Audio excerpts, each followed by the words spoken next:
Ազգային ժողովի հարգելի փոխնախագահ, հարգելի գործընկերներ,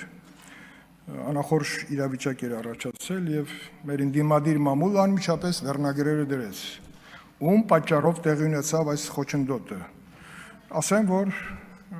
ենթադրում եմ, որ իմ պատճառով եղել, որի համար ներողություն եմ խնդրում թե կառավարությանը, թե մեր գործընկերներին, բայց միաժամանակ ուզում եմ նշեմ, որ մեր քարտուղարությունը արժի, որ ավելի ուշադիր լինի, երբ որ ելույթ ունեցողից հետո անմիջապես ես պետք է ունենամ, գոնե դուրս գալուց ինձ պետք է զգուշացնեիք։ Այստեղ ես ընդունում եմ իմ մեղքը, բայց նաև նշում եմ, որ դուք թերացել եք։ Հարգելի քարտուղարություն, Թաթուլ Սողոմոնյանին ուղղված, շնորհակալություն, ես սկսեմ իմ ելույթը։ Հարգելի գործընկերներ, դուք գիտեք, որ բյուջեի քննարկումների ժամանակ Պաշտպանության եւ Անվտանգության հանձնաժողովը հանդես է գալի երկու ֆորմատով՝ բաց եւ փակ։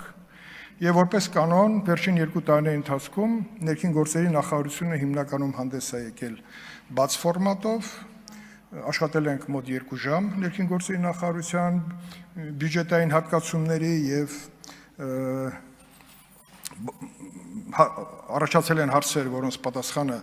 տրվել է ներքին գործերի նախարարին, ստացվել են պատասխաններ։ Իսկ փակ մասում բնականաբար մենք հնարավորություն ենք ունեցել լսենք ազգային անվտանգության ծառայությանը, ռազմաարդյունաբերության ոլորտի ղեկավարին, պաշտպանության նախարարին, արտաքին հետախուզությանը եւ պետական պահպանությանը։ Ես հակիրճ կանդրադառնամ առանց թվային տվյալներ տալու, բայց ես ուզում եմ կանգնեմ ներքին գործերի նախարարության հատվածին, թե ինչ հարցեր են քննարկել եւ դրա այդ հարցերը ինչքանով են կարեւոր, որովհետեւ մինչ բյուջետային քննարկումը երկրի ներսում տեղի ունեցան որոշակի զարգացումներ, օպերատիվ իրավիճակի փոփոխություն, որի հետ կապված նաև եղան հարցադրումներ եւ նախարարի պատիվ նախարարի կարողացանք ըստ էության լսել բարձրաբանումները, բայց նաև խոսեցինք,